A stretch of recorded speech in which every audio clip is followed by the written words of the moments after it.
आज सबने घूमने का प्लान बनाया था, जिसके बाद सब नाश्ता करने के बाद घूमने निकल गए।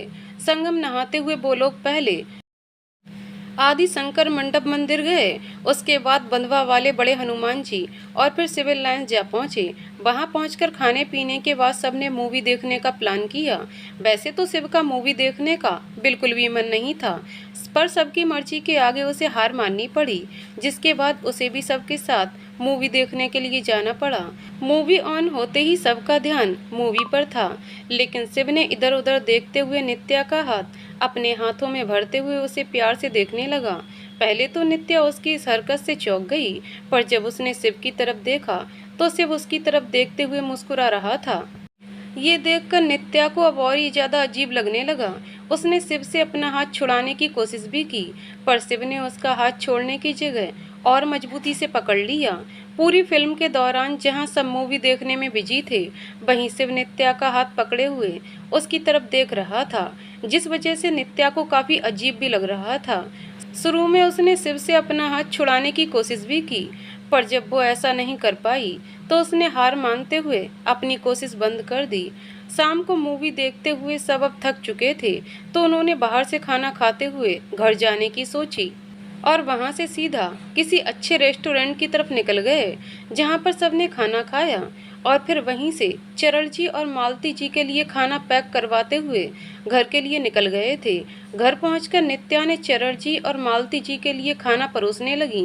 वहीं बाकी सब थकान के कारण जल्दी ही अपने अपने कमरों में सोने के लिए चले गए।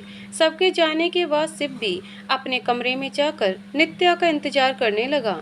थोड़ी देर के बाद सारे कामों से फ्री होकर नित्या अपने कमरे में गई, तो शिव अपने हाथों को अपनी आंखों पर रखकर आंखें बंद करके लेटा हुआ था, जिस कारण नित्या को लगा कि वो सो गया है। इसलिए उसने भी अपने कपड़े निकालकर चेंज किए और शिव के बगल में जाकर लेट गई। शिव ने भी तुरंत अपनी बाहों में भर लिया, जिसका नित्या ने कोई भी रिएक्ट नहीं किया और वो भी चुपचाप शिव के सीने पर अपना सर रखकर लेट गई। दिन भर घूमने से दोनों काफी थक चुके थे, जिस वजह से दोनों ही जल्दी नींद की आगोश में चले गए। अगले 2 दिन भी ऐसे ही सबने साथ में मौज मस्ती में बीत गए। आज शिव और नित्या की शादी को 6 महीने पूरे हो चुके थे और कल शिव को वापस दिल्ली जाना था। हमेशा की तरह आज भी शिव जब सोकर उठा तो नित्या वहां पर नहीं थी, पर उसे पता था कि हमेशा की तरह बस थोड़ी ही देर में नित्या बस आने ही वाली होगी, जिस वजह से वो बिस्तर से उठने की जगह वापस से अपनी आंखें बंद करके वहीं लेट गया। थोड़ी देर में नित्या नहा धोकर आई और शीशे के सामने बैठकर रेडी होने लगी। उसने जैसे ही अपनी मांग भरने के लिए सिंदूर उठाना चाहा, तभी शिव ने उसके हाथों से सिंदूर लेते हुए अपने हाथों से उसकी मांग भर दी, जिसे महसूस करते हुए नित्या की आंखें खुद ब खुद बंद हो गईं। शिव ने प्यार से उसकी तरफ देखा और फिर उसके माथे पर अपने होठ रखते हुए धीरे से उसके कानों के पास आकर बोला, हैप्पी 6 मंथ वेडिंग एनिवर्सरी बीवी। इन 6 महीनों में पहली बार ऐसा हुआ था कि शिव ने खुद से उसे विश किया था, नहीं तो हर महीने वो ही शिव को विश करती थी और वो सिर्फ हाँ हम ओके ज़्यादा से ज़्यादा सेम टू यू कह दिया करता था। पर पिछले 2 महीनों से तो उन दोनों ने एक दूसरे को विश करना तो दूर की बात है, एक दूसरे से बात भी नहीं की थी। कितनी कोशिश की थी उसने शिव से बात करने की, पर उसने उसका कॉल उठाना भी जरूरी नहीं समझा था। और उसके पहले कितनी तबीयत खराब थी उसकी, पर उसने ख्याल रखना तो दूर हाल तक नहीं पूछा था उसका। क्या प्यार सिर्फ नज़दीकियों में होता है? दूर जाने से 2 लोग एक दूसरे से बिल्कुल अजनबी हो जाते हैं। ये सब बातें सोचकर नित्या की आंखों में हल्की नमी आ गई थी, जिसे उसने अपनी आंखों से बाहर नहीं आने दिया। और फिर शिव से अलग होते हुए उसने भी मुस्कुराते हुए शिव को विश किया। शिव ने उसे 1 मिनट रुकने को कहा और फिर बेड साइड पर जाते हुए जल्दी से वहां से उसके लिए एक बॉक्स लेकर आया, जो कि गिफ्ट रैप था। नित्या उसे लेते हुए शिव से बोली, ये क्या है? तो शिव ने मुस्कुराते हुए कहा, खुद खोल कर देख लो। नित्या ने उसे खोल कर देखा तो उसमें वही वॉच थी जो उस दिन मॉल में देखी थी। उसे देखकर उसने शिव की तरफ देखा तो उसने बॉक्स से वो वॉच निकालकर उसके हाथों में पहनाते हुए कहा, तुम्हें पसंद आई थी ना उस दिन ये वॉच, पर तुमने कुछ कहा ही नहीं, इसलिए मैं खुद ही ले आया। कहते हुए शिव ने उसके हाथों में वो वॉच पहना दी थी। शिव को देखते हुए नित्या ने अपने मन में खुद से बोला, क्यों आप हर बार कुछ ऐसा कर रहे हैं जिससे मैं अपने लिए गए फैसले से ही डगमगाती जा रही हूँ। शिव ने उसे खुद की तरफ इतने गौर से देखते हुए देखा तो उसने आंखें उचकाते हुए पूछा, क्या हुआ? तो नित्या ने नामे सर हिलाया और फिर कमरे से बाहर निकल गई। शिव ने सोचा तो था कि आज का ये दिन वो और नित्या साथ में बिताएंगे, क्योंकि कल उसे फिर वापस भी जाना था, पर सबके रहते हुए उसे समझ ही नहीं आ रहा था कि वो ये कैसे करे। जिस वजह से उसने सार्थक से कहा कि वो कुछ वक्त अकेले नित्या के साथ बिताना चाहता है तो वो कुछ करे, जिस पर सार्थक ने उससे कहा कि वो कुछ सोचता है। शाम को सार्थक ने शिखा, रजत और नितिन के साथ कहीं बाहर जाने का प्लान बनाया था। जब उन सब ने शिव से चलने के लिए कहा तो उसने ये कहकर बाहर जाने से मना कर दिया कि कल उसे वापस जाना है तो आज वो घर में आराम करेगा। उसे कहीं बाहर जाने का मन नहीं है। पहले तो उसके मना करने पर सब ने प्लान कैंसिल करना चाहा, पर फिर सार्थक ने उनको इमोशनल ब्लैकमेल करना शुरू कर दिया, जिस वजह से उन सबको उसके साथ जाना पड़ा। रजत और नितिन ने नित्या को भी अपने साथ ले जाने के लिए पूछा तो उसके जवाब देने से पहले सार्थक ने उसे ये कहते हुए मना कर दिया, जब उनके पति यहाँ हैं तो हमारे साथ आकर क्या करेंगी? वैसे भी शिव की तबीयत ठीक नहीं लग रही है तो भाभी जी अपने पति का ख्याल रख लेंगी। कहते हुए उसने बिना किसी और को कुछ कहने का मौका दिए हुए सबको लेकर बाहर चला गया। सबके जाने के बाद नित्या किचन में आ गई। कहीं ना कहीं वो भी ये समझ रही थी कि ये सब शिव और सार्थक ने जानबूझकर किया है ताकि वो सबको बाहर भेज सकें, पर उन्होंने ऐसा किया ही क्यों? नित्या ये बात समझ ही नहीं पा रही थी, क्योंकि उन सब के जाने के थोड़ी देर बाद ही शिव भी कहीं बाहर निकल गया था। खैर, नित्या के पास अब इंतजार करने के अलावा कोई और रास्ता नहीं था, सो वो अपना काम करते हुए सोचने लगी कि वो शिव को अपने फैसले के बारे में कैसे बताएगी और क्या वो ये सब समझ पाएगा या नहीं। वो जो कर रही है वो सही तो है ना, पर उसका आत्मसम्मान उसका क्या? उसने ये जो भी सोच रखा है ये उसका आत्मसम्मान के लिए बहुत जरूरी और अहम फैसला है। अगर वो खुद ही अपने आत्मसम्मान की रक्षा नहीं करेगी तो वो किसी और से कैसे उम्मीद कर सकती है कि सामने वाला उसका सम्मान करेगा? और हो सकता है उसके इस फैसले के बाद बहुत सारे लोग ऐसे भी होंगे जो उसे गलत ठहराएंगे। शायद घमंडी और भी बहुत कुछ कहा जाएगा, पर वो अपने फैसले से पीछे नहीं हट सकती है। हाँ, उसका ये फैसला उसके लिए भी बहुत मुश्किल होने वाला था, पर फिर भी अब जो भी हो, जो सोचा है करना तो था ही। इन सब के बारे में सोचते हुए नित्या ने अपना सारा काम किया और चरण जी और मालती जी को खाना देने चली गई। तब तक शिव भी आ गया था तो उसने उससे भी खाने के लिए पूछा, पर उसने बाद में खाने को कहा और अपने कमरे में चला गया। नित्या ने सारा काम करने के बाद एक बार फिर से शिव से खाने के लिए पूछा तो उसने अपना और उसका खाना कमरे में ही लाने के लिए कहा, तो नित्या अपना और शिव का खाना लेकर कमरे में ही चली गई। शिव शायद कमरे में कुछ कर रहा था, पर नित्या के आते ही वो चुपचाप बैठकर खाना खाने लगा। नित्या ने एक बार उससे पूछा भी कि वो इतनी देर से कमरे में क्या कर रहा है, तो उसने कहा वो आराम कर रहा था, जिसके बाद नित्या ने उससे कुछ नहीं कहा और खाने के बाद अपनी और शिव की प्लेट लेकर कमरे से बाहर चली गई। जब नित्या वापस से कमरे में आई तब तक कमरे का नक्शा पूरी तरह से बदल चुका था। पूरे कमरे में बस कैंडल्स की धीमी रोशनी फैली हुई थी और फूलों की प्यारी सी खुशबू पूरे कमरे में फैली हुई थी। इन सब के साथ ही कमरे में धीरे धीरे म्यूजिक भी बज रहा था। नित्या के कमरे में आते ही शिव ने अपना हाथ उसके आगे किया और नित्या ने उसके हाथ पर अपना हाथ रख दिया। शिव उसे आगे लेकर आया और मेज के पास खड़ा कर दिया, जिस पर एक छोटा सा केक और आइसक्रीम रखा हुआ था। शिव ने उसके आगे नाइफ करते हुए उसे केक काटने के लिए कहा, तो उसने शिव का हाथ भी पकड़ लिया, जिसे देखकर शिव मुस्कुरा दिया और फिर दोनों ने साथ में मिलकर केक काटा और एक दूसरे को खिलाया। ये सब देखकर नित्या की आंखों में आंसू आ गए थे। आज शिव ने सब कुछ बिल्कुल वैसा ही किया था जैसा कि अक्सर वो बाकी कपल्स को देखकर सोचा करती थी। 5 साल बाद इतना बोलकर शिव चुप हो गया। तभी उसके एक कलीग अभिनव ने पूछा, क्या हुआ सर, क्या मैम ने अपना फैसला बदल दिया था? वो आपसे नाराज होकर कहीं दूर तो नहीं चली गई थी? बाकी सबके दिल में भी यही सवाल था। अब आप सब ज़्यादा मत सोचिए, इसलिए आपको बता देते हैं। आज सिर्फ अपने कुछ कलीग के साथ बाहर एक पार्टी में आया हुआ था, जहाँ पर उसके कुछ खास कलीग्स या फिर दोस्त कह लीजिए, अभिनव, सुयश, पूजा, चाहत और हमारे सार्थक बाबू सभी अपनी फैमिली के साथ आए हुए थे। हाँ जी, हमारे सार्थक बाबू की इन 5 सालों में अपने घर वालों की पसंद से चाहत से 3 साल पहले ही शादी कर ली थी और अभी उनकी एक प्यारी सी 2 साल की बेटी सानवी थी, जिसके साथ वो आज यहाँ इस पार्टी में आए हुए थे। बाकी सब भी अपनी फैमिली के साथ आए हुए थे, जहाँ पर बातें करते हुए सब अपनी जिंदगी के बारे में बात कर रहे थे। शिव अपने बाकी सारे कलीग्स को लेकर साथ बैठा हुआ था और सबका यही सवाल था कि आगे क्या हुआ। क्या वो और नित्या अभी भी साथ हैं? क्या नित्या मान गई या फिर अब वो साथ नहीं है, जिस वजह से वो आज इस पार्टी में अकेला आया है? या फिर उन दोनों ने अपनी जिंदगी फिर से किसी और के साथ शुरू कर दी? और भी बहुत सारे सवाल थे जो इस वक्त उन सबके दिमाग में घूम रहे थे और शायद आप सबके दिमाग में भी ये सारे सवाल घूम रहे होंगे। तो चलिए, अब आप सबको ज़्यादा इंतजार ना करवाते हुए चलते हैं वापस से 5 साल पीछे, जहाँ पर हमें मिलेंगे आप सबके ढेर सारे सवालों के जवाब। तो आ जाइए, जल्दी चलते हैं 5 साल पहले शिव और नित्या की 6 मंथ्स वेडिंग एनिवर्सरी में चलते हैं। सारे काम करने के बाद जब कमरे में गई तो कमरे का नज़ारा देखकर उसकी आंखें खुली की खुली रह गई। पूरा का पूरा कमरा मोमबत्ती की रोशनी से जगमगा रहा था।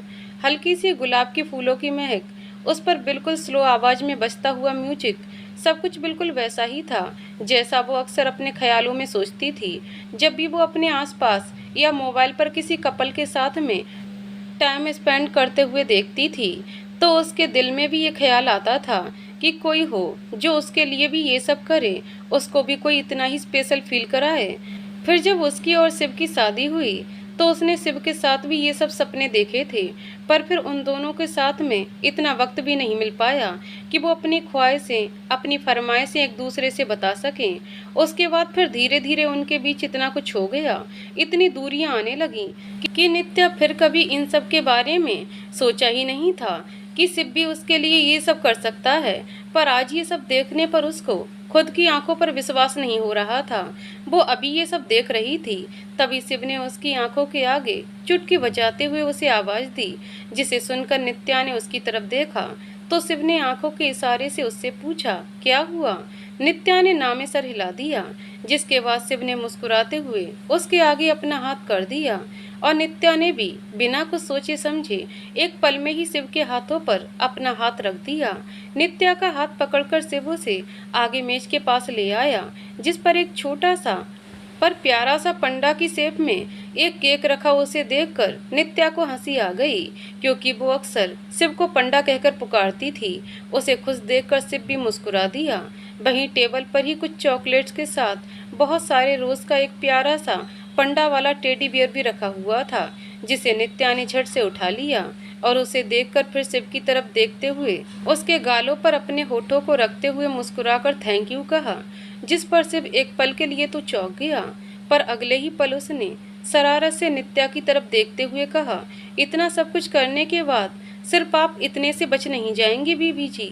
उसके इतना कहने पर ही नित्या का चेहरा शर्म से गुलाबी हो गया था। उसे ऐसे शर्माते देखकर शिव ने मुस्कुराते हुए उसके कान के बिल्कुल नजदीक आते हुए कहा, तुम तो अभी से इतना शर्मा रही हो बीबी, अभी तो मैंने कुछ किया ही नहीं है। बोलते हुए शिव के होठ बार बार नित्या के कानों को छू रहे थे और उसका इतना करीब होना उसकी धड़कनों को बढ़ा रहा था। उस शांत कमरे में नित्या की तेज बढ़ती हुई धड़कनों को शिव भी साफ साफ सुन पा रहा था, जिसकी वजह से उसके चेहरे की मुस्कुराहट और भी गहरी हो गई थी। शिव ने नित्या का चेहरा अपने हाथों में लेते हुए कहा, क्या हुआ बीबी, तुम इतना क्यों शर्मा रही हो, जैसे कि हम पहली बार साथ में एक कमरे में हों। पर उसका सवाल सुनने के बाद भी नित्या ने कुछ नहीं कहा और वैसे ही चुपचाप खड़ी रही। ये देखकर शिव ने प्यार से उसकी तरफ देखते हुए कहा, एक बार मेरी तरफ देखो तो सही। शिव के इतने प्यार से कहने पर नित्या खुद को रोक नहीं पाई और अपनी झुकी हुई पलकों को उठाकर शिव की तरफ देखा, पर जब उसने शिव को भी अपनी तरफ देखता पाया तो वो ज़्यादा देर तक उसकी तरफ देख ना सकी और झट से अपनी पलकें वापस से झुका लीं। ये देखकर शिव को इस वक्त उस पर बहुत ज़्यादा प्यार आ रहा था, लेकिन उसने खुद को रोकते हुए नित्या को नॉर्मल करते हुए उससे केक कट करने के लिए कहा। दोनों ने साथ में मिलकर केक काटा और फिर एक दूसरे को खिलाने के बाद साथ में बहुत सारी सेल्फी लीं, जिसके बाद शिव ने नित्या का हाथ पकड़ा और फिर म्यूजिक प्लेयर पर गाना चेंज करते हुए अपने साथ ले आया। दोनों एक दूसरे के साथ डांस करते हुए इतना खो गए थे कि उनको ये भी पता न चला कि म्यूजिक बंद हो गया है। दोनों तब तक ऐसे ही डांस करते रहे जब तक कि शिव के मोबाइल की मैसेज टोन नहीं बजी। मैसेज आते ही दोनों ने एक दूसरे की तरफ देखा और नित्या उससे अलग होने लगी, पर शिव ने उसे वापस से वैसे ही अपनी बाहों में भरते हुए अपना मोबाइल उठाया। वैसे तो उसे मोबाइल देखने का बिल्कुल भी मन नहीं था, पर एक के बाद एक मैसेज आने की वजह से ना चाहते हुए भी उसे अपना मोबाइल उठाना पड़ा। खुद में उस बंदे को बड़बड़ाते हुए शिव ने अपना फ़ोन उठाकर देखा तो सारे मैसेज सार्थक के थे, जो उसे ये बता रहा था कि वो लोग बस अब घर वापस आ रहे हैं। तो उसका काम हो गया या नहीं, भाभी मान गई।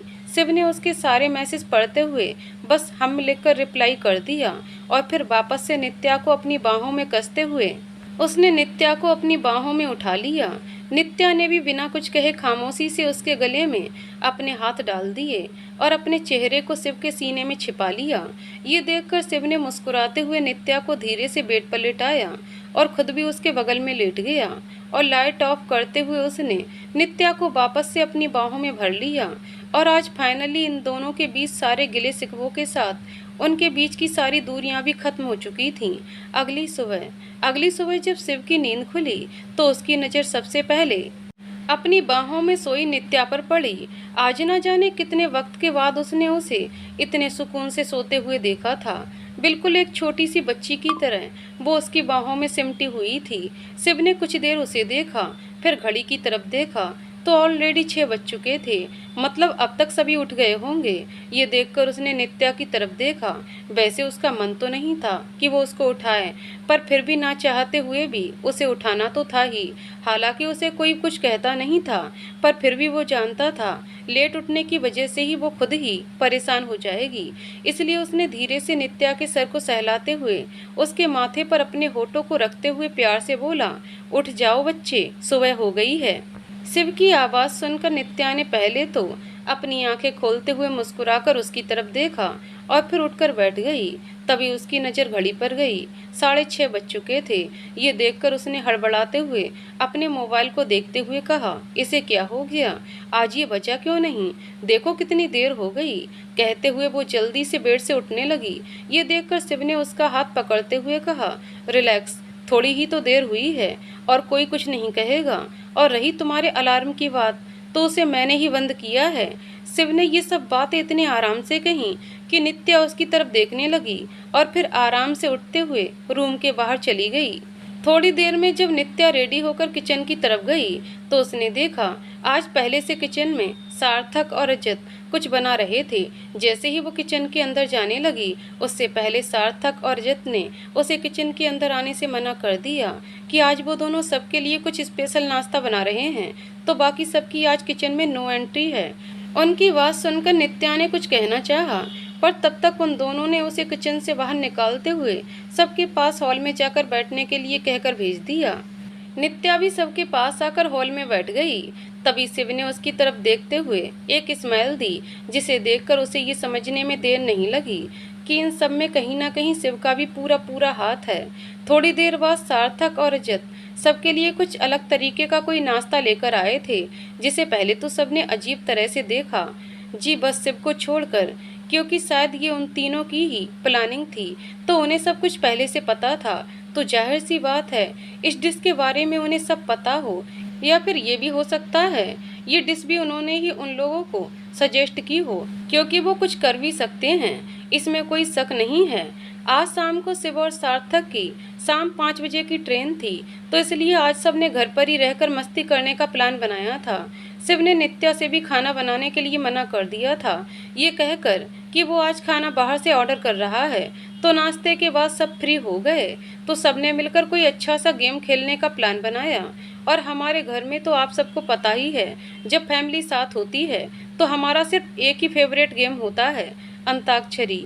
यहाँ भी सबने अंताक्षरी खेलने का तय किया और दो टीमें बन गईं। टीम ए जिसमें शिखा, शिव और रजत थे, और दूसरी टीम बी जिसमें नित्या, सार्थक और नितिन था। टीमें डिसाइड होते ही गेम शुरू हुआ और पहला गाना टीम ए को गाना था। सो शिखा ने पहला गाना गाया, मैया यशोदा ये तेरा कन्हैया। जैसा कि हमेशा से हमारे घरों में आम तौर पर इस गाने से ही इस गेम की शुरुआत होती है। आप चाहे जितने भी नए गाने सुन लो, अंताक्षरी में आप हमेशा ही पुराने गाने गाओगे और ये अटल सत्य है। इसके बाद नितिन ने रासे गाना गाया, राहों में उनसे मुलाकात हो गई। ऐसे ही दोनों टीमों ने एक से बढ़कर एक सॉन्ग गाए और कोई भी हार मानने को तैयार नहीं था। तभी टीम बी को वहाँ से गाना गाना था। अब लगभग दोनों टीमों के सारे वहाँ गाना गा लिया था। अब नित्या ने अभी भी सॉन्ग नहीं गाया था और शिव और उनकी हार की गिनती काउंट करने लगे और उन लोगों को बार बार चिढ़ाने भी लगे कि वो हार गए। लेकिन इससे पहले वो लास्ट बार गिनती काउंट कर पाते तभी उनके कानों में नित्या की आवाज़ पड़ी, वादा रहा सनम होंगे जुदा न हम, चाहे न चाहे जमाना, हमारी चाहतों का मिट ना सकेगा फसाना, हमारी चाहतों का मिट ना सकेगा फसाना। नित्या की आवाज़ कानों में पड़ते ही सब बिल्कुल शांति और ध्यान से उसकी तरफ देखने लगे, क्योंकि सच में उसकी आवाज़ बहुत प्यारी थी और ऊपर से उन सब ने आज पहली बार उसे गाना गाते हुए सुना था, वरना तो वो जल्दी कभी किसी के कहने पर भी कुछ नहीं गाया करती थी। नित्या ने जैसे ही गाना बंद कर सबने मुस्कुराते हुए तालियां बजाईं। सार्थक उसकी तारीफ करते हुए अचानक से नित्या के गले लगकर बोला, वाह भाभी जी, आपने तो कमाल कर दिया, क्या गाया है आपने आज, वाह। तभी बोलते हुए उसकी नज़र शिव पर पड़ी जो उसकी तरफ घूरते हुए देख रहा था। ये देखकर उसे समझते देर नहीं लगी कि उसने क्या गलती की है और शायद अपनी इस गलती के कारण वो शिव से पिट भी सकता था। ये ख्याल आते ही वो हड़बड़ाकर नित्या से दूर हो गया। उसकी इस हरकत को देखकर पहले तो सभी उसको घूर कर देख रहे थे, पर उसको ऐसे डरते देखकर कोई भी ज़्यादा देर तक अपनी हंसी रोक नहीं पाया और सब एक साथ हंसने लगे। प्रेजेंट टाइम उनकी सारी बातें सुनने के बाद इस बार सबने मुस्कुराते हुए कहा, वाओ सर, सो स्वीट, आपकी लव स्टोरी तो बहुत प्यारी है। मतलब आप दोनों ने एक दूसरे को अपनी शिकायतें कहीं ना कहीं अपनी गलती एक्सेप्ट की, बस एक प्यारे से सरप्राइज ने सब ठीक कर दिया। उनकी ये बात सुनकर इससे पहले से कुछ कह पाता उससे पहले ही सार्थक ने उनके बीच में कूदते हुए कहा, पर तुम सबसे ये किसने कह दिया कि बिना अपनी बातें कहे दूसरे की बातें सुने बिना सब ठीक हो जाता है। बल्कि जब तक हम एक दूसरे को सुनेंगे नहीं, समझेंगे नहीं, तो कुछ भी ठीक कैसे हो पाएगा। इसलिए उसके बाद यहाँ भी अपनी गलती एक्सेप्ट की गई, अपनी कमियाँ सुनी गईं और एक दूसरे के दर्द को भी महसूस किया गया। तभी तो हमारे शिव और नित्या बन पाए हैं अपने इस खूबसूरत से सफ़र में एक दूसरे के इतने अच्छे हमसफ़र। सार्थक की बात सुनकर सबने उसकी बातों में हामी भरते हुए शिव को आगे की स्टोरी बताने के लिए कहने लगे, जिसे सुनकर शिव की नज़र अपने रिस्ट वॉच पर गई जिसमें अभी रात के 11 बजने का वक्त हो रहा था। मतलब अभी उसके पास 1 घंटे का और वक्त था। पहले तो उसने सोचा बाकी की कहानी सबको बाद में बताएगा, पर फिर उन सब की जिद के कारण उसने इस शर्त पर आगे की स्टोरी बतानी शुरू की कि अब वो सिर्फ आधे घंटे ही बता पाएगा आगे की अपनी स्टोरी, क्योंकि उसके बाद उसे निकलना है तो फिर उसे आगे और रोकने की जिद नहीं करेगा। सबने इस बात पर अपनी हामी भर दी, जिसके बाद शिव ने आगे बताना शुरू किया। अंताक्षरी खेलते खेलते लगभग दोपहर के 1 बज चुके थे। वैसे तो सार्थक और शिव ने अपनी सारी पैकिंग कल ही कर ली थी, तो उन्हें कुछ खास अब कुछ करने को नहीं था, पर शिव नित्या के साथ अकेले कुछ और वक्त बिताना था। कुछ बातें थीं वो जो उसे करना चाहता था, जिस वजह से फिर वो आराम करने का कहकर अपने कमरे में चला गया। जाते जाते उसने नित्या को आने का भी इशारा कर दिया, जिसके थोड़ी देर बाद नित्या भी उसके पीछे कमरे में आ गई। सुबह उठने के बाद से वो अभी अपने कमरे में आई थी, तो उसने पूरे कमरे में नज़र घुमाते हुए देखा, पर इस वक्त पूरा कमरा बिल्कुल साफ था। ऐसा लग ही नहीं रहा था कि कल रात वहाँ पर इतनी अच्छी सजावट की गई थी। तभी उसके कानों में शिव की आवाज़ पड़ी, क्या ढूंढ रही हो बीवी? शिव की आवाज़ सुनकर नित्या ने उसकी तरफ देखा, जो बेड पर आराम से लेटा था। नित्या के आते ही उसने अपना हाथ नित्या की तरफ बढ़ाया तो नित्या भी उसके पास आकर बैठ गई। उसके बैठते ही शिव ने अपना सर उसकी गोद में रख दिया और उसकी कमर को अपने हाथों से जकड़ लिया, जिस पर नित्या एक पल के लिए तो चौंकी, पर अगले ही पल उसने नॉर्मल होते ही शिव के बालों पर अपना हाथ फेरना शुरू कर दिया। थोड़ी ही देर की शांति के बाद शिव ने अपना सर उसकी तरफ करते हुए कहा, मुझे कुछ बातें करनी है तुमसे जो बहुत जरूरी हैं। उसने जिस अंदाज में सीरियस होते हुए ये बातें कही थीं, नित्या बिना कुछ कहे खामोशी से उसकी तरफ देखने लगी, जैसे कि वो जानती हो शिव उससे क्या कहने वाला है। नित्या को खामोश देखकर शिव ने उसका हाथ अपने हाथों में लेते हुए कहा, सॉरी न्यू। उसका सॉरी सुनने के बाद नित्या ने धीरे से अपना दूसरा हाथ उसके हाथों पर रखते हुए कहा, इसकी कोई जरूरत नहीं है, मैं सब समझती हूँ। आई नो, मैंने पहले थोड़ा ज़्यादा ओवर रिएक्ट कर दिया था, पर जब मैंने चीज़ों को आपके नज़रिए से देखने की कोशिश की तो मुझे भी बहुत सारी चीज़ें समझ में आ गईं। उसकी बात सुनकर से उठकर बैठते हुए बोला, जानता हूँ तुम समझती हो और ये भी जानता हूँ कि हर बार गलती सिर्फ तुम्हारी नहीं होती है, फिर भी न जाने क्यों ना चाहते हुए भी मैं अपनी फ्रस्ट्रेशन, अपना सारा गुस्सा तुम पर निकाल देता था। और इन सब के बाद जब तुम कुछ नहीं कहती थी तो बाद में खुद पर भी बहुत गुस्सा आता था, लेकिन फिर भी मैंने कभी तुमसे माफ़ी नहीं मांगी और ना ही कभी तुम्हें खुद को समझने का मौका दिया। पर मैं सच कह रहा हूँ नीयू, मैं तुमसे बहुत प्यार करने लगा हूँ, और आज से नहीं बल्कि जब तुम्हें पहली बार देखा था तब से। उसकी इस बात पर नित्या ने उसकी तरफ सवालिया निगाहों से देखते हुए पूछा, पर हम पहली बार तो मेरे घर पर ही मिले थे ना। जिस पर शिव ने मुस्कुराते हुए नामी अपना सर हिलाया तो नित्या ने कहा, फिर तब शिव ने उसे बताया, तो पहली बार शिव मंदिर में मिला था जब वो शिव जी से अपनी शिकायतें करने में मसरूफ थी। उसकी पूरी बात सुनकर नित्या ने अपने सर पर धीरे से चपत लगाई तो शिव ने उसे देखकर मुस्कुराते हुए कहा, और पता है न्यू, मुझे तो शुरू से ही वो प्यारी और झल्ली वाली ही न्यू पसंद थी, लेकिन जब कोई मुझसे तुम्हारी किसी गलती के बारे में शिकायत करता था तो न जाने मुझे क्या हो जाता था। ऑफिस का फ्रस्ट्रेशन, बॉस का गुस्सा, घर वालों की बातें, ये सब सुनकर सबके बारे में सोचते सोचते मैं तुम्हारे बारे में हर बार सोचना ही भूल जाता था कि तुम भी इंसान हो, तुमको भी बुरा लगता है। लेकिन सच बताऊं ना न्यू, यहाँ आने के बाद जब मैंने तुम्हें इतना शांत, इतना चुपचाप देखा ना, वो न्यू जिसके पास हर बात की बातों का उल्टा जवाब होता था, और आज वो चुपचाप हर किसी की बात सुन ले रही थी, ये देखकर कहीं ना कहीं दिल में एक टीस सी उठती थी, क्योंकि इन सब की वजह तो मैं ही था ना। तुम्हारी जिंदगी आदतों से, जिस बचपने से मैंने प्यार किया था, वो बचपना, वो बेबाक सी न्यू मेरी वजह से खो गई थी। मेरी उन सब गलतियों के लिए I am very very sorry new, and I promise कि अब ऐसा कभी कुछ दोबारा नहीं होगा। आई प्रॉमिस कि अब मैं ऐसी कोई गलती दोबारा नहीं करूँगा और हमेशा तुम्हारी पूरी बात सुनूंगा, उसके बाद ही आगे कुछ कहूँगा। वो तुम कहती हो ना, बातें होंगी तभी तो बात बनेगी, नहीं तो ये खामोशियाँ किसी भी रिश्ते को खत्म करने का दम रखती हैं। शिव ने ये कहते हुए अपना हाथ आगे बढ़ाया कि अब वो कितना भी एक दूसरे से नाराज हो जाएं, पर वो बातें करना कभी बंद नहीं करेंगे, बल्कि अपना नजरिया अपने पार्टनर को समझाएंगे, तभी तो हम सफर कहलाएंगे। उसकी सारी बात सुनकर नित्या भी मुस्कुराते हुए शिव के हाथों पर अपना हाथ रख दिया। जब शिव के जाने का वक्त हुआ तो उसने नित्या को खुद से अलग किया, जिससे नित्या की आंखों की नमी उसके गालों पर लुढ़क आई। ये देखकर शिव ने अपने हाथों से उसके आंसू पोंछे और उसे रोने से मना करते हुए कहा कि वो अगली बार जल्दी वापस आएगा और फिर उसको भी अपने साथ ले जाएगा। नित्या को खुद से अलग करने के बाद शिव बाकी सबसे मिलने चला गया। सार्थक भी उससे आकर मिला, जिसके बाद दोनों नितिन और रजत के साथ निकल गए। उन सबके जाने के बाद शिखा भी अपने घर के लिए निकल गई। सबके जाने के बाद अब नित्या को घर और भी ज्यादा खाली खाली सा लगने लगा था। इतने दिनों से सबके होने की वजह से घर भरा भरा सा था। अब फिर से सबके जाने से अचानक घर एकदम सुनसान सा हो गया था। शिव को गए 2 महीने हो चुके थे और अगले महीने नित्या का जन्मदिन भी था। इस वजह से नित्या शिव को बहुत मिस भी कर रही थी। इसलिए उसने सोच लिया था कि आज जब उसकी शिव से कॉल पर बात होगी ना, तब वो उसे कुछ दिनों के लिए वापस आने के लिए कहेगी। ये सोचते हुए नित्या ने आज जल्दी ही अपना सारा काम खत्म कर लिया था। सब काम खत्म करने के बाद जब उसने कमरे में आकर टाइम देखा तो अभी सिर्फ 9 ही बज रहे थे और शिव हरदम उसे 10 बजे के बाद ही कॉल करता था।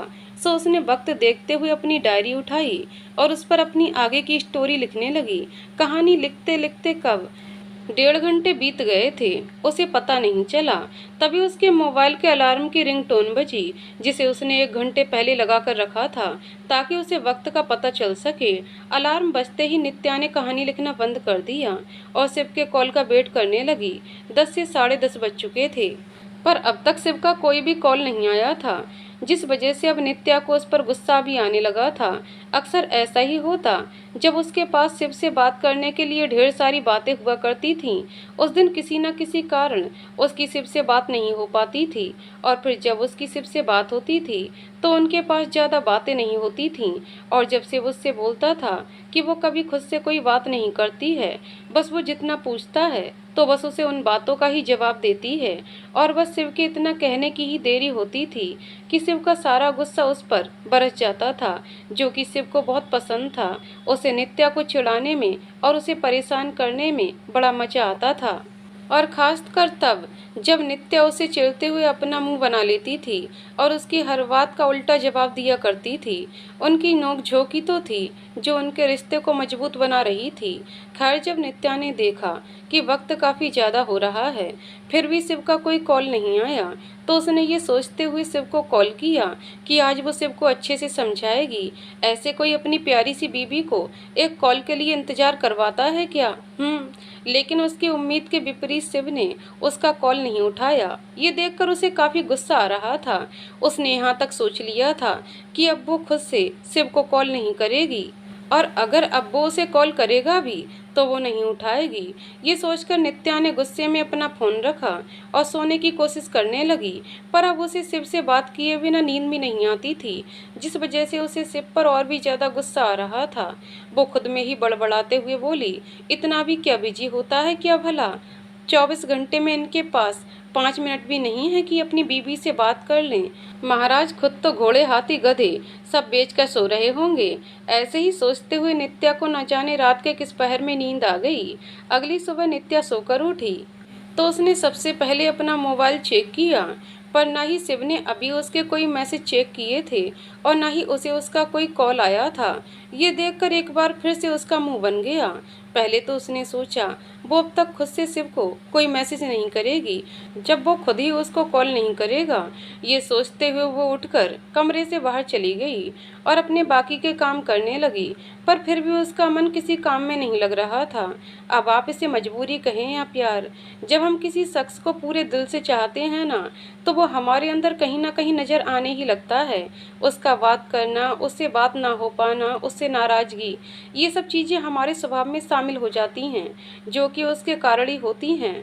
जिस दिन हमारी बात हो जाती है उस दिन हर वक्त हमारे चेहरे पर एक प्यारी सी मुस्कुराहट हर वक्त बनी रहती है, और जो कभी हमारा एक दूसरे से झगड़ा हो जाए या कोई नाराज़गी हो जाए ना तो चाहते हुए भी हमारे स्वभाव में एक चिड़चिड़ापन आ ही जाता है। वो शख्स शामिल रहता है अब हमारे हर जज्बातों में, कभी होठों की मुस्कुराहट में तो कभी आंखों के पानी में। शिव के मैसेज और कॉल न आने के कारण नित्या शिव से काफ़ी गुस्सा थी। उसने अब सोच लिया था कि अब वो भी उससे बात नहीं करेगी। उसका कॉल आएगा फिर भी, लेकिन कब तक, ये देखने वाली बात होगी। शिव ने सुबह उठकर नित्या का मैसेज देखा और फिर से एक प्यारा सा गुड मॉर्निंग भेजकर वापस से अपना काम करने लगा। शिव के द्वारा अपने कॉल या मैसेज का रिप्लाई ना पाने के कारण नित्या वैसे तो शिव से काफ़ी नाराज़ थी, लेकिन फिर भी शिव का मैसेज आते ही उसके दिल में उसको रिप्लाई करने का ख्याल घूमने लगा। उसने खुद से ही, मैं भी शायद फालतू ही शिव से नाराज़ हो रही हूँ, हो सकता है कल ऑफिस में काम ज़्यादा रहा हो इसलिए वो मुझे कॉल ना कर पाए हों और ऑफिस से आने के बाद थकान के कारण ही जल्दी सो गए होंगे, नहीं तो वो खुद से मुझे कॉल कर लेते हैं। पर फिर भी वो कॉल ना सही एक मैसेज तो कर ही सकते थे ना। गुड मॉर्निंग का रिप्लाई दे दूं क्या, या फिर उन्हें भी थोड़ा इंतज़ार करने दूं? और ऐसे ही बहुत सारे सोच विचार करने के बाद आखिरकार नित्या ने शिव को गुड मॉर्निंग का मैसेज कर ही दिया और तुरंत ही शिव ने उसका मैसेज रिसीव भी कर लिया। ये देखकर नित्या मुस्कुरा दी। हम तुझे चाहते हैं इतना कि तेरी हर गलती को हम एक पल में भुला देते हैं। तुझे हम चाहते हैं इतना कि तेरी हर गलती हम एक पल में भुला देते हैं। तू पता नहीं समझता भी है हमारी मोहब्बत, या फिर इससे तू अब तक अनजान है। कभी कभी लगता है कि मेरी तरह ही तेरे लिए मैं भी जरूरी हूँ क्या शायद, पर तुझे एक पल नहीं लगता है और तू हमारी हर गलतफहमी मिटा देता है। नित्या के मैसेज भेजते ही शिव ने एक पल में उसका मैसेज रिसीव कर लिया और हमेशा की तरह इस बार भी उसने उसका कोई रिप्लाई नहीं दिया। लेकिन अब नित्या को ये बात बुरी नहीं लगती थी, क्योंकि इतने वक्त में शिव को इतना तो अच्छे से समझ गई थी कि शिव उन लोगों में से नहीं था जो हर पल अपनी मोहब्बत का एहसास कराएं या आपको स्पेशल ट्रीट कराएं। हाँ, पर इसका मतलब ये नहीं था कि वो प्यार नहीं करता था। हाँ, वो चीज़ों को एक्सप्रेस नहीं करता था। वो कहते हैं ना, हम सफ़र तो ऐसा होना चाहिए जिसे प्यार बताना नहीं जताना आए। और फिर शिव उन लोगों में से नहीं था। वो भले ही कहकर या एक्सप्रेस करके अपना प्यार न जताता हो, पर उसकी बातों में नित्या की फिक्र, हर पल उसे अपना ख्याल रखने के लिए कहना और भी ऐसी बहुत सारी चीज़ें थीं जिससे शिव हमेशा ही नित्या को ये एहसास करा देता था कि वो उसके लिए कितनी ज़रूरी है। और अब ये चीज़ें नित्या भी अच्छे से समझने लगी थी शायद, इसलिए उनके रिश्ते में अब नाराज़गी ज़्यादा देर तक टिक नहीं पाती थी। रात में शिव ने नित्या को कॉल किया और उसने फौरन ही उसका फ़ोन उठा लिया। ये देखकर शिव ने हंसते हुए कहा, क्या मोबाइल को हाथ में लिए ही बैठी थी क्या, जो एक रिंग में ही कॉल रिसीव कर लिया। उसके इस तरह से हंसने के कारण नित्या ने उससे चिढ़ते हुए कहा, हाँ तो मैं मोबाइल लेकर बैठूं या मोबाइल के ऊपर बैठ जाऊं, आपको कोई प्रॉब्लम है। उसकी ये बात सुनकर शिव ने अपनी हंसी कंट्रोल करते हुए कहा, नहीं मुझे तो कोई प्रॉब्लम नहीं है, पर तुम ऐसे अपना मोबाइल पर बैठोगी तो बेचारे मोबाइल को भले ही कोई ना कोई परेशानी हो ही जाएगी। शिव ने एक बार फिर से हंसते हुए कहा, जिस पर नित्या ने चिढ़ते हुए कहा कि आपने मेरे मजाक उड़ाने के लिए मुझे फ़ोन किया, और अगर ऐसा है तो कॉल रख दीजिए, मुझे पता है आपसे बात ही नहीं करनी। एक तो दिन भर में एक बार ही इनके पास मेरे पास कॉल या मैसेज करने का वक्त होता है, और अब मजाक उड़ाने को कह दो तो बस जुबान चलने की जगह दौड़ने लगती है। लास्ट वाली लाइन नित्या ने इतने धीरे से कहा कि शिव ने उसकी ये बातें सुनाई ही नहीं दी। शिव ने क्या पूछा तो नित्या कुछ नहीं कहकर चुप हो गई। तो शिव ने बात बदलने के इरादे से उसका हालचाल पूछने लगा, जिसके बाद वो दोनों आपस में बातें करने लगे। तभी नित्या ने उससे पूछा, अब आपका काम बहुत ज़्यादा है।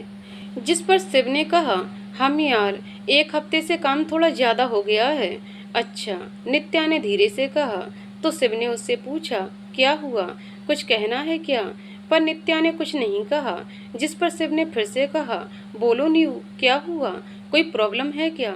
शिव के बार बार पूछने पर नित्या ने इतना ही कहा, आई मिस यू, कब आओगे आप। शिव ने जब उससे पूछा क्या हुआ तो नित्या ने मिस यू कहा और चुप हो गई। उसकी आवाज़ सुनकर शिव समझ गया कि पक्का नित्या रो दी है।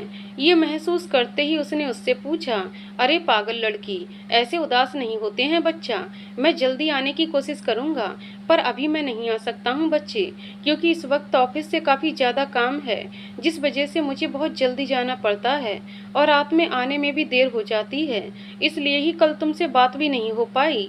और मेरी उसके इतना बोलने के बाद भी जब नित्या का कोई जवाब नहीं आया तो उसने एक बार फिर से उसको प्यार से मनाते हुए कहा, यार तुम मेरी ही बीवी हो ना। उसका इतना बोलना था कि नित्या ने तुरंत तुनकते हुए कहा, क्या मतलब है तुम्हारा, नहीं बोलना क्या चाहते हो, आप साफ साफ बोलो ना, ऐसे बातें घुमाने का क्या मतलब है। उसको वापस से नॉर्मल बात करते हुए सुनकर सिर्फ मुस्कुरा दिया, पर फिर भी उसको चिढ़ाने में उसे मजा आता था, इसलिए उसने एक बार फिर से नित्या को चिढ़ाते हुए कहा, यार तुम तो फालतू में गुस्सा हो रही हो, मैं तो बस इतना कहने की कोशिश कर रहा था कि मेरी बीवी इतनी कमज़ोर तो नहीं है कि वो इतनी छोटी सी बात पर रोने बैठ जाए कि उसे मेरी याद आ रही है, बल्कि मेरी बीवी तो हमेशा से बोलती रहती है कि उसे किसी के होने या ना होने से कोई फ़र्क नहीं पड़ता है, वो तो अकेले भी खुश रह लेती है। उसकी बात सुनकर नित्या ने एक बार फिर से भावुक होते हुए कहा, पर आप बाकी सब में नहीं आते हो पतिदेव, तुम सबसे खास हो समझे। उसकी बातें सुनकर शिव खुद को मुस्कुराने से रोक नहीं पाया। तू प्यार है मेरा, तेरे साथ पूरी हूँ मैं, तुझसे ना मिले बिना आजकल हर पल लगता है सबके साथ होते हुए भी अधूरी हूँ मैं। थोड़ी देर तक दोनों ने ऐसे ही बहुत सारी बातें की। शिव ने अपनी बातों से अब नित्या का मूड पूरी तरह से ठीक कर दिया था। ऐसे ही बातें करते हुए दोनों न जाने कब सो गए, उनको पता ही न चला। ऐसे ही रोज बात करते, छोटी मोटी नोकझोंक करते हुए ये 1 महीने भी बीत गए। 2 दिन बाद नित्या का बर्थडे था, जो कि उसको हमेशा से अपना बर्थडे मनाने का बहुत शौक था, जिस कारण उसके घर पर भी भले ही किसी और की बर्थडे मनाया जाए या ना मनाया जाए, पर उसके बर्थडे पर कुछ न कुछ जरूर होता था। कभी वो घर पर ही उसका बर्थडे सेलिब्रेट कर लेते थे, तो कभी सब मिलकर कहीं बाहर घूमने चले जाते थे। नित्या हमेशा से अपने बर्थडे के लिए इतनी एक्साइटेड होती थी कि वो खुद से ही सबको अपना उसे ये बर्थडे कैसे सेलिब्रेट करना है उसका आइडिया देने लगती थी, और बाकी सबके साथ खुद भी अपने बर्थडे की तैयारियों में लग जाया करती थी। लेकिन ये पहली बार था कि वो एक तो इस बर्थडे पर अपने घर पर नहीं थी, और यहाँ ससुराल में किसी से कैसे कह सकती थी कि उसे अपना बर्थडे मनाना है। और इस कारण से ही पिछले कुछ दिनों से उसका मूड खराब था, जिसके कारण वो शिव से भी बहुत ही अनमने तरीके से बात कर रही थी। उसने सोचा था कि शायद शिव ही उसके बर्थडे पर आ सके तो आ जाए। आखिर ये उसकी शादी के बाद पहला बर्थडे था। बाकी सबकी तरह वो भी अपना बर्थडे अपने पति के साथ मनाना चाहती थी, पर जब उसने शिव से आने के लिए पूछा था, तब हमेशा की तरह इस बार शिव का वही एक जवाब था कि ऑफिस में बहुत काम है, छुट्टी नहीं मिल पाएगी अभी, जिसे सुनकर उसको और भी ज्यादा गुस्सा आ रहा था। रात के वक्त जब आज भी हमेशा की तरह शिव ने उसे कॉल किया, तो उसने पहले तो फोन नहीं उठाया, लेकिन फिर कुछ सोचते हुए उसने शिव को कॉल लगाया, तो शिव ने तुरंत ही उसकी कॉल उठाते हुए प्यार से बोला, कहाँ थी बीवी? जिस पर नित्या ने कहा, कहीं नहीं, बस यहीं थी। उसकी आवाज़ सुनकर ही शिव समझ गया कि वो शायद किसी बात से गुस्सा है, जिस वजह से उसने उसे प्यार से मनाते हुए पूछा, क्या बात है बीवी, तुम इतना गुस्सा क्यों हो? कुछ हुआ है क्या, या किसी ने तुमसे कुछ कहा है क्या? जिस पर नित्या ने तुरंत ही उसको पलटते हुए जवाब दिया, जी नहीं, ऐसा कुछ भी नहीं है। आप बताइए कैसे हैं आप? खाना खा लिया आपने? उसकी आवाज़ से सिर्फ समझ रहा था कि नित्या उससे ही नाराज है, और शायद वो इसकी वजह भी अच्छे से जानता था, पर फिर भी उसने उसकी इस नाराज़गी को दूर करने की कोई कोशिश नहीं की और नॉर्मली उससे बात करने लगा, जिस कारण नित्या पर अब और भी ज़्यादा गुस्सा आ रहा था, जिसे कंट्रोल करने की पूरी कोशिश कर रही थी। खुद के गुस्से को कंट्रोल करते हुए उसने ज़बरदस्ती मुस्कुराते हुए शिव से बात की और कॉल रखने लगी, पर आज सिर्फ किसी भी तरह से उसे छेड़ने का मन नहीं था, इसलिए जानबूझकर वो आज उसे फ़ोन नहीं रखने दे रहा था और उससे बातें कर रहा था, जिससे नित्या को उससे और ज़्यादा चिढ़ मच रही थी। एक तो उसका बर्थडे था परसों, जो शायद शिव को याद भी नहीं था, और जब उसने खुद से उससे आने के लिए कहा, तो पिछले 2 महीने से उसको वक्त ही नहीं मिल रहा था। ऑफिस में बहुत ज़्यादा काम था, और अब्बू उसे जानबूझकर परेशान करने के लिए कॉल भी नहीं रख रहा था। शिव और नित्या ने आपस में काफ़ी देर तक बातें की, जिसमें बातें तो सिर्फ शिव ही कर रहा था, और नित्या तो बिना मन के उसकी हर बात चिढ़ते हुए बस हाँ और ना में उसकी बात का जवाब दे रही थी।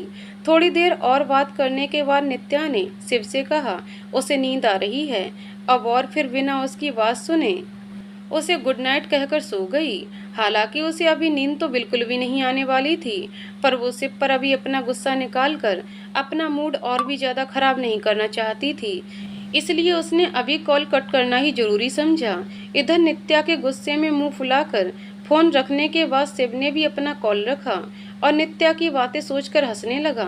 उसे इस तरह से हंसते देखकर कि सार्थक ने उसे अजीब तरीके से देखा और फिर पूछा, क्या हो गया भाई, तू क्या पागल पागल हो गया है, या भाभी जी ने कोई जोक सुना दिया है जो तुझसे पागलों की तरह अपने ये दांत दिखा रहा है? उसकी बात सुनकर एक पल के लिए तो शिव चुप हो गया, पर अगले ही पल एक बार फिर से वो हंसने लगा। ये देखकर सार्थक ने उसे घूरा, पर फिर बिना कुछ कहे खुद के ऊपर ब्लैंकेट डालते हुए सो गया। शिव कुछ देर तक अपने फोन को देखकर हंसता रहा और फिर वो भी सो गया। अगले दिन नित्या का फिर से हमेशा की तरह बीत गया, लेकिन आज उसने गुस्से में सुबह से दोपहर हो गई पर उसने अपना मोबाइल ऑन करके नहीं देखा था। दूसरी तरफ शिव ने नित्या को आज सुबह से कई मैसेज कर दिए थे पर उसने किसी का भी मैसेज कोई रिप्लाई नहीं किया था और न ही अपने मोबाइल का नेट ऑन किया था।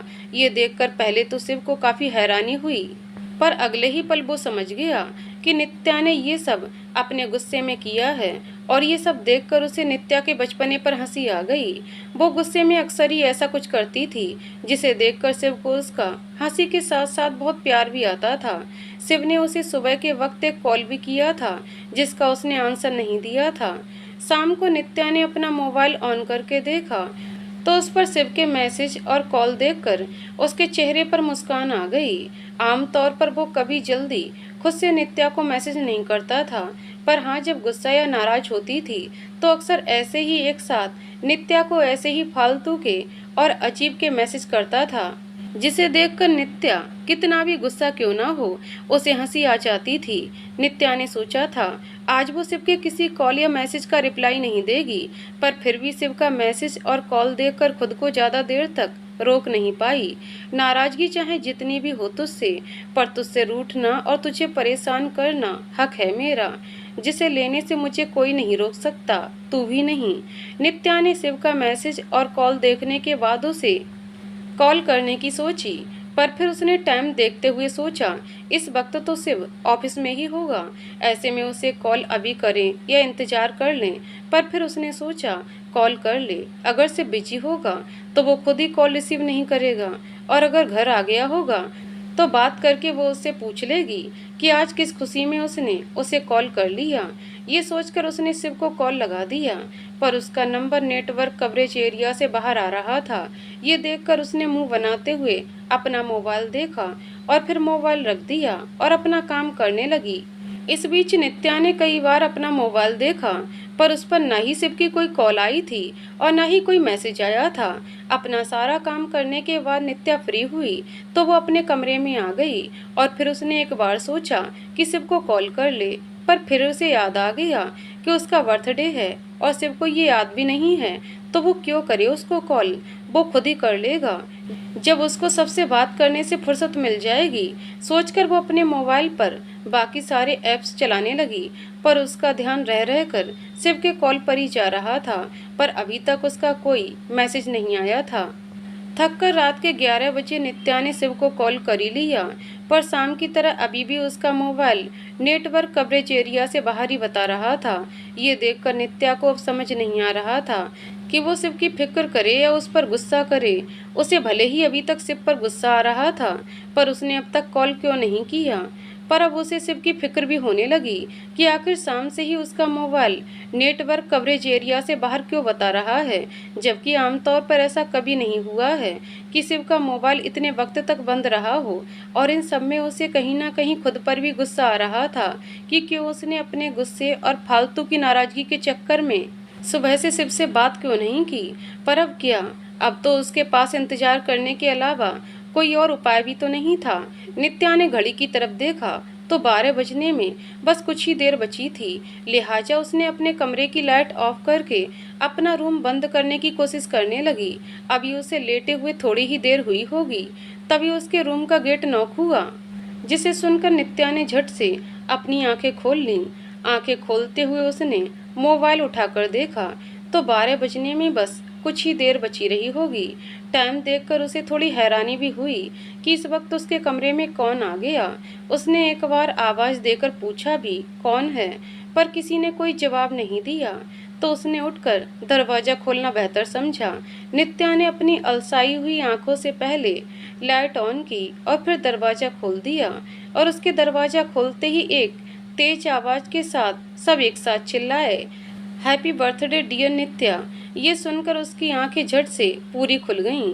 उसने सामने देखा तो सामने शिव के साथ ही उसका पूरा परिवार खड़ा था, यानी कि चरण जी, मालती जी, रजत, नितिन। इन सब के साथ ही शिव के मोबाइल पर वीडियो कॉल चल रही थी, जिस पर सार्थक भी ऑनलाइन उसे विश कर रहा था। ये सब देखकर उसे समझ नहीं आ रहा था कि वो कैसे रिएक्ट करे, जिस वजह से वो अभी भी वैसे ही गेट पर खड़ी थी। तभी शिव ने उसे गेट से हटने के लिए कहा, यार अब गेट से हटकर हम सबको अंदर आने दोगी, या हम ऐसे ही गेट पर खड़े खड़े ही केक कट करवाएं? अब तुमसे हाँ उसकी आवाज़ सुनकर नित्या ने बस शौक में हाँ कहा और गेट से हट गई, जिसके बाद सब अंदर आ गए। कमरे के अंदर आकर भी नित्या अभी भी शौक में थी कि तभी शिव ने उसे केक कट करने का इशारा करते हुए आंखों से ही इशारा करते हुए पूछा, क्या हुआ? जिस पर नित्या ने नामे सर हिलाया और एक केक कट कर दिया। सबने उसे साथ में विश किया। नित्या ने केक मालती जी की तरफ बढ़ाया तो उन्होंने और चरण जी ने उसके सर पर हाथ रखते हुए उसे आशीर्वाद देते हुए कहा, हम लोग केक नहीं खाते बेटा, आप लोग खाइए, हम तो बस बच्चों के कहने पर आपको बधाई देने आ गए। अब आप लोग एंजॉय कीजिए, हम चलते हैं। इतना कहकर वो दोनों कमरे से बाहर चले गए। उनके जाने के बाद नित्या ने शिव को और शिव ने नित्या को केक खिलाने के लिए जैसे ही हाथ बढ़ाया, नितिन ने उन्हें रोकते हुए उनकी कुछ अच्छी सी फोटोज ले लीं। इसके बाद नित्या ने रजत और नितिन को भी केक खिलाया, जिसके बाद उन सब ने मिलकर बहुत सारी फोटोज लीं। शिव जो उन लोगों को कब से फोटो क्लिक करते हुए देखकर ऊब गया था, उसने उनको रोकते हुए कहा, बस अब बहुत हो गया बर्थडे और बहुत हो गया फ़ोटो शूट, बाकी की फ़ोटोज़ कल क्लिक करना। अब जाओ तुम दोनों भी सो जाओ और हमें भी सोने दो, वैसे भी मैं सफ़र की वजह से काफ़ी थक गया हूँ। इतना कहते हुए शिव बेड पर लेट गया। इसके बाद रजत और नितिन को जाने का इशारा किया, पर उन दोनों ने जाने से पहले एक दूसरे को देखा।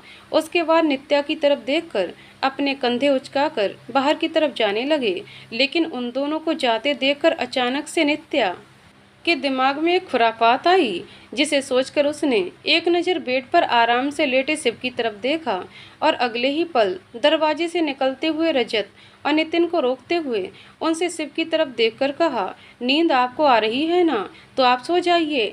हम तीनों को अभी नींद नहीं आ रही है, तो हम अभी थोड़ी देर और मस्ती करेंगे और हम आपको डिस्टर्ब भी नहीं करेंगे, क्योंकि वैसे भी आप सफ़र से इतनी दूर आए हैं ना, तो थक गए होंगे। आप तो जाइए। इतना कहकर नित्या ने रजत और नितिन को अपने साथ दूसरे कमरे में चलने के लिए कहा। उसकी बात सुनकर रजत और नितिन की नज़र वापस से शिव की तरफ चली गई, जो उन दोनों की तरफ घूरते हुए देख रहा था। ये देखकर उन दोनों को समझ नहीं आ रहा था कि वो करे तो क्या। एक तरफ नित्या थी जो उन्हें कमरे में रोक रही थी, और दूसरी तरफ शिव था जो उन्हें जाने के लिए धमका रहा था। उन दोनों को ऐसे चुपचाप से खड़ा देखकर शिव ने उनकी तरफ देखकर जबरदस्ती अपने चेहरे पर झूठी मुस्कान लाते हुए उन दोनों की तरफ देखते हुए कहा, तुम दोनों को अपना वो गिफ्ट चाहिए या नहीं, जिसके बारे में सुबह हमारी बात हो रही थी। पहले तो वो दोनों उसकी बात को समझ नहीं पाए, पर जैसे ही उन्होंने शिव की बातों पर गौर किया, दोनों ने एक साथ खुश होते हुए कहा, चाहिए। और फिर नित्या को happy birthday, bye, good night कहकर बिना उसका कोई जवाब सुने जल्दी से वहां से चले गए। उनको ऐसे भागकर जाते देख नित्या हैरानी से उन दोनों की तरफ देखने लगी। तभी शिव ने उसका हाथ पकड़ते हुए उसे अपनी तरफ खींचा, जिस कारण वो सीधा उसके सीने से जा लगी। ये सब इतना अचानक हुआ कि नित्या को कुछ समझने का मौका ही नहीं मिला, पर जैसे ही उसे याद आया वो शिव से नाराज है, वो झट से उसके ऊपर से उठने लगी। पर इससे पहले वो उसके ऊपर से उठकर उससे अलग हो पाती, उससे पहले ही शिव ने उसके ऊपर अपनी पकड़ बनाते हुए उसे अपनी बाहों में कस लिया। अचानक से शिव के करीब आने के कारण नित्या की धड़कनें सामान्य से काफ़ी तेज धड़क रही थीं, जिसे शिव भी साफ सुन पा रहा था। उसे सुनते हुए ही उसके चेहरे पर मुस्कान आ गई, लेकिन नित्या अभी भी उससे दूर होने की कोशिश करते हुए बोली, बहुत थक गए हैं ना आप, बहुत नींद भी आ रही है ना आपको, तो फिर आप छोड़िए मुझे और खुद भी सो जाइए और मुझे भी सोने दीजिए, काफ़ी देर हो गई है, सुबह जल्दी उठना भी है। नित्या ने उससे दूर होने की कोशिश करते हुए कहा। उसकी नाकाम सी कोशिश उसकी छोटी सी नाक पर बैठा उसका ढेर सारा गुस्सा देखकर शिव को उसके ऊपर और भी ज़्यादा प्यार आ रहा था। शिव ने बिना कोई देर किए अचानक से नित्या के होठों पर अपने होठ रख दिए, जिसे महसूस करते हुए नित्या अब बिल्कुल शांत हो गई थी, जिस कारण शिव के होठों पर एक बड़ी सी मुस्कान आ गई और उसने धीरे से नित्या को बेड पर लिटाया और फिर उसके होठों से होते हुए उसके गर्दन पर आ गया और फिर धीरे धीरे दोनों पूरी तरह से एक दूसरे के प्यार में डूब गए थे। नित्या का बर्थडे में गिफ्ट के रूप में इस बार शिव ने उसे एक सरप्राइज गिफ्ट दिया था, जिसमें वो 15 दिनों के लिए नित्या की पसंदीदा जगहों पर जैसे कई कुल्लू मनाली, हिमाचल प्रदेश और आसपास की सभी जगहों पर घूमने गए, जहां पर उन दोनों ने बहुत एंजॉय किया था। सब जगह घूमने के बाद शिव नित्या को अपने साथ लेकर कुछ दिनों के लिए दिल्ली आ गया, क्योंकि नित्या के बर्थडे के 1 महीने के बाद ही शिव का भी बर्थडे होता था, जिसे नित्या उसके साथ ही मनाना चाहती थी और शिव भी ऐसा ही चाहता था। इसलिए वो दोनों सब जगह घूमने के बाद सीधा दिल्ली ही आ गए थे। नित्या के आने की वजह से सार्थक उसी बिल्डिंग के एक दूसरे रूम पर शिफ्ट हो गया था। हालांकि खाना वगैरह अभी भी वो लोग तीनों साथ ही करते थे। घूमकर आने के बाद से ही नित्या की तबीयत थोड़ी खराब रहने लगी थी और पिछले कुछ दिनों से उसे कुछ ज़्यादा ही परेशानी होने लगी थी। वो शिव को ये सब बताकर परेशान नहीं करना चाहती थी, क्योंकि फिलहाल इतने दिनों की छुट्टी लेने के कारण इस बीच उसका काम भी ज़्यादा ही बढ़ गया था, जिस वजह से नित्या ने उसे अपनी तबीयत के बारे में कुछ नहीं बताया था।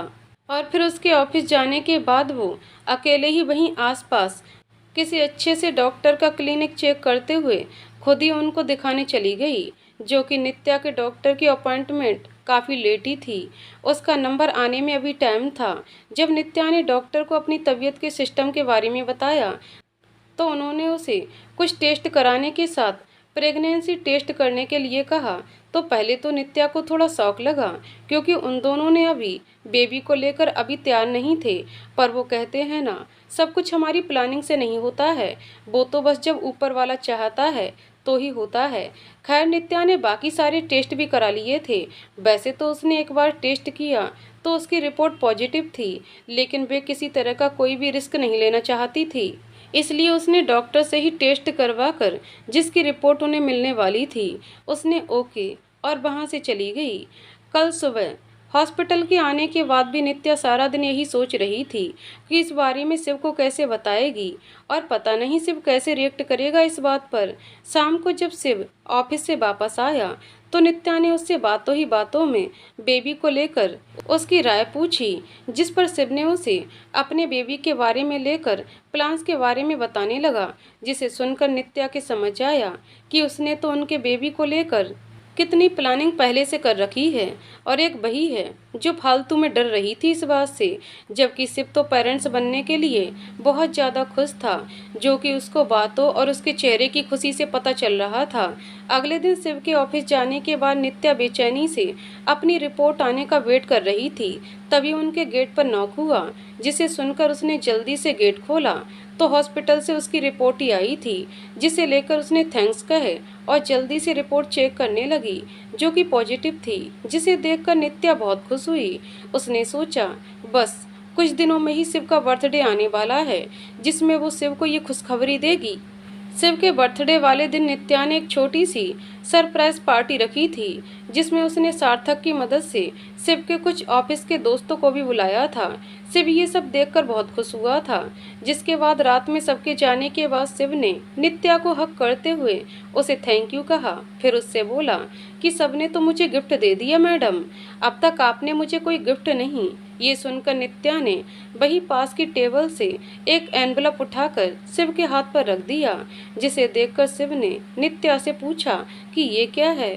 तो नित्या ने उससे मुस्कुराते हुए कहा, आपका गिफ्ट है, खुद देख लीजिए और बताइए कैसा लगा आपको आपका ये गिफ्ट। नित्या ने कहा तो शिव ने उसे ओके कहते हुए उसके हाथ से एनवलप लेकर उसे खोल दिया। उसने जैसे ही एनवलप खोलकर देखा तो उसमें रखी रिपोर्ट देखकर उसकी आंखें हैरानी से बड़ी हो गईं। उसने एक नज़र रिपोर्ट को देखा और उसके बाद नित्या को देखा, जैसे कहीं वो उससे पूछ रहा हो कि क्या ये सच है। उसका ये सवाल समझकर नित्या ने हाँ में सर हिलाया, जिसे देखते ही शिव ने खुश होते हुए उसे गोद में उठा लिया और खुश होते हुए बार बार बोल रहा था, ये मेरी लाइफ का सबसे बेस्ट बर्थडे गिफ्ट है न्यू। मैं आज कितना खुश हूँ तुम्हें बता नहीं सकता हूँ, कुछ समझ ही नहीं आ रहा है मैं क्या करूँ। वहीं शिव के ऐसे घुमाने के कारण नित्या को चक्कर आने लगे थे, जिस कारण उसने शिव को उसे उतारने के लिए कहा। शिव को जैसे ही ध्यान आया कि वो अपने एक्साइटमेंट में क्या कर रहा है, उसने जल्दी से नित्या को अपनी गोद से उतारते हुए बेड पर बैठा दिया और परेशान होते हुए उससे बोला, सॉरी न्यू, मैं एक्साइटमेंट में भूल ही गया था और तुम्हें ऐसे घुमा दिया। तुम ठीक तो हो ना? उसने परेशान होते हुए कहा। तो नित्या ने उसके गाल पर हाथ रखते हुए मुस्कुराकर बोला, मैं बिल्कुल ठीक हूँ, आप इतना परेशान मत होइए। उसकी आवाज़ सुनकर शिव थोड़ा रिलैक्स हुआ और हौले से नित्या के माथे को चूम लिया। नित्या की प्रेगनेंसी को लगभग 3 महीने हो गए थे। शुरू में तो सब ठीक था, पर धीरे धीरे उसको बहुत सी परेशानी होने लगी थी, जैसे उल्टी आना, चक्कर आना और भी बहुत सारी चीज़ें। जैसे कि वो कुछ खा पी नहीं पाती थी, क्योंकि उसे इस वक्त हर चीज़ की स्मेल बिल्कुल भी बर्दाश्त नहीं हो रही थी, जिस वजह से शिव और नित्या को बहुत परेशानी हो रही थी। उसको घर पर अकेले छोड़कर ऑफिस जाना, फिर वो घर पर अकेली रहती थी, तो उसे अकेले छोड़कर शिव का भी ठीक तरह से ऑफिस के काम में मन नहीं लग पाता था। ये सब चीज़ें देखकर नित्या ने खुद ही शिव से कहा कि वो उसे सबके पास घर पर छोड़ दे, जिससे उसको उसकी ज़्यादा फिक्र नहीं होगी और वो आराम से अपना काम भी कर सकेगा। हालांकि ना ही शिव को इस वक्त नित्या को खुद से दूर भेजने का मन हो रहा था और ना ही नित्या का उसे छोड़कर जाने का, पर हालातों को चलते हुए उसे इस वक्त यही फैसला सही लग रहा था, जिस कारण शिव ने ऑफिस से कुछ दिनों की छुट्टी ली और नित्या को घर छोड़ने चला गया। नित्या को वापस घर छोड़कर आने के बाद से ही उसे ये खाली खाली घर बहुत अजीब सा लगता था। हालांकि वक्त मिलते ही वो नित्या से बात कर लेता था और उसका हालचाल जान लेता था, पर कहते हैं ना, वक्त बीते वक्त नहीं लगता, तो ये वक्त भी इतनी जल्दी बीत गया। नित्या हॉस्पिटल में थी और शिव इस वक्त ट्रेन में था। हालांकि वो जल्द से जल्द आने की पूरी कोशिश कर रहा था। आज रेलवे वाले भी उसके सब्र का पूरा इम्तहान लेने के मूड में थे। सुबह के 6 बजे पहुंचने वाली ट्रेन 8 बजे को आई थी और अभी तक ट्रेन प्रयागराज नहीं पहुंच पाई थी। हालांकि शिव हर पल अपने फ़ोन से किसी न किसी से बात करते हुए नित्या की पूरी खबर ले रहा था। फिर भी वो हर वक्त उसके साथ रहना चाहता था। अपने बच्चे को सबसे पहले वो अपने हाथों में लेना चाहता था, पर ये ट्रेन थी कि आगे ही नहीं बढ़ रही थी। जैसे तैसे करके सुबह के 9 बजे ट्रेन प्रयागराज पहुंची। हालांकि सबने शिव से कहा था कि वो पहले घर जाकर फ्रेश होकर कुछ खा पी ले, फिर आराम से हॉस्पिटल आएगा, बाकी सब तो हैं ही यहाँ पर। शिव ने घर जाकर बस चेंज किया और तुरंत ही हॉस्पिटल के लिए निकल गया। हालांकि अगर उसका बस चलता तो वो स्टेशन से ही सीधा हॉस्पिटल ही चला जाता और वो नहीं चाहता था कि उसके बच्चे को उसकी वजह से कोई इन्फेक्शन हो, इसलिए उसने घर आकर पहले चेंज किया और फिर हॉस्पिटल पहुंच गया। शिव हॉस्पिटल पहुंचा तो नित्या अभी लेबर पेन रूम में ही, जहां पर उसकी दर्द भरी चीखें सुनाई दे रही थीं, जिसे सुनकर शिव को भी उसके दर्द का एहसास हो रहा था। थोड़ी देर में एक तेज चीख के साथ बच्चे के रोने की आवाज़ सुनाई देने लगी, जिसे सुनते ही सबके चेहरों पर एक सुकून भरी मुस्कान आ गई। पर शिव के चेहरे पर अभी भी उस सुकून के साथ एक चिंता भी थी, जो नित्या से मिलने के बाद ही दूर होने वाली थी। आगे की कहानी अगले वीडियो में। तो दोस्तों, आपको कहानी कैसी लगी कमेंट करके जरूर बताइएगा। कहानी पसंद आई हो तो वीडियो को लाइक शेयर करें और चैनल को सब्सक्राइब करें। कहानी को पूरा सुनने के लिए बहुत बहुत धन्यवाद दोस्तों।